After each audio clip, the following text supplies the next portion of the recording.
प्रफुल्लभाईंनी पण सांगितलं, त्यांनी मध्यस्थी केली, त्यांनी निरोप आणला समीर भाऊकडे, माझी चर्चा झाली, आम्ही तेच सांगितलं, म्हटलं ठीक आहे, ते म्हणाले बरोबर आहे तुमचं म्हणणं.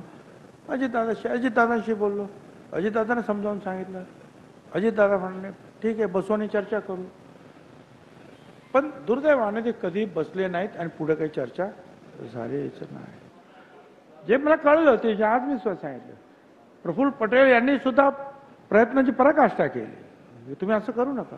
तटकरेंनी पण केली, तुम्ही असं करू नका, भुजबळ साहेबांना घ्या. आणि एवढंच नाही तर राज्याचे मुख्यमंत्री देवेंद्र फडणवीस यांनी शेवटच्या क्षणापर्यंत आग्रह धरला की भुजबळ साहेबांना पाहिजे म्हणून.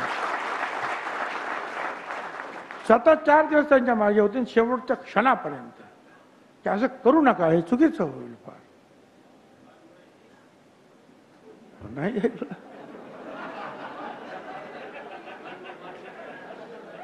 ठीक आहे, आता हे जे झालंय ते झालंय. कोणी केलं, काय केलं, उलटे सुलटे प्रश्न विचारण्यात काय अर्थ नाही. मग यांनी केलं का, त्यांनी, कोणीही नाही. कोणी बाहेरच्या नेत्याला दोष देण्यात अर्थ नाही. कारण प्रत्येक पक्षाचा जो नेता असतो आणि विधानसभेतील नेता असतो तो त्या विधानसभेतील प्रश्नाची जे काय असेल ती निर्णय तो घेत असतो. कोण म्हणतो त्या पक्षातील का कोणी सांगितलं का, कोण म्हणतो ह्या पक्षातील कोणी कोणी सांगितलं नाही. उलट या सगळ्यांचे मला फोन आले, असं कसं काय झालं. त्या दुसऱ्या पक्षाचे सगळे जे आहे त्यांच्या कॉमेंट आल्या की हे काय, असं कसं काय होऊ शकतं. म्हणजे काँग्रेस पक्षाचे तेच आले, पवार साहेबांच्या पक्षाचे आले, आणखीन काय म्हणतात उद्धव ठाकरेंचे जे आले. और ते जाऊ द्या, बावनकुळे तो आमचा बीजेपीचा अध्यक्ष, तो सुद्धा ओपनली जे आहे, उघडपणे जे आहे सांगतोय. आता काय करायचं, मला एवढंच सांगायचं की ठीक आहे, प्रश्न माझ्या आमदार मंत्रिपदाचा नाही. प्रश्न जो आहे, हे जे सगळे प्रश्न जे आहेत समाजाचे जे उभे राहतील त्यावेळेला संरक्षणाची ढाल कोण उभी करणार आहे, कोण करणार.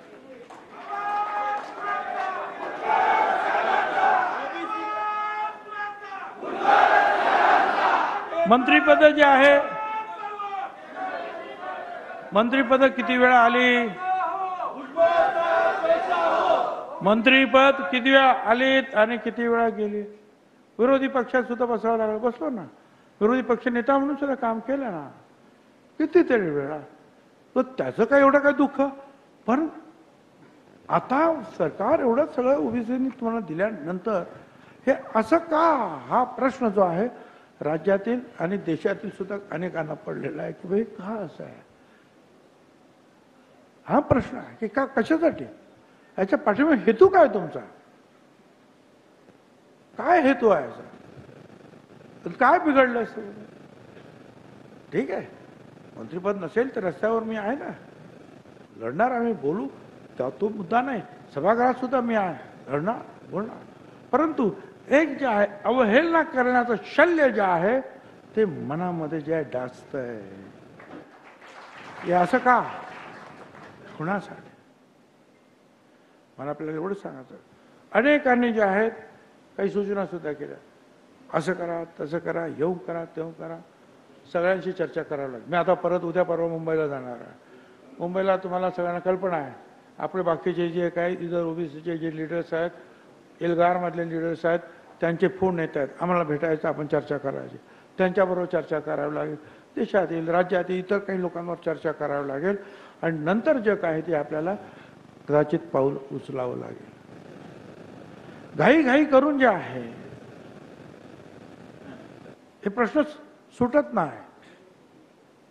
कुठेही घाईने उडी मारण्यात अर्थ नाही आहे. त्याच्यासाठी विचारपूर्वक जे काय करायचं ते मी करीन. आणि त्यावेळेला तुमची साथ मला पाहिजे आहे, त्यावेळेला तुम्हाला सुद्धा मी विचारात घेणार. बरोबर विचार.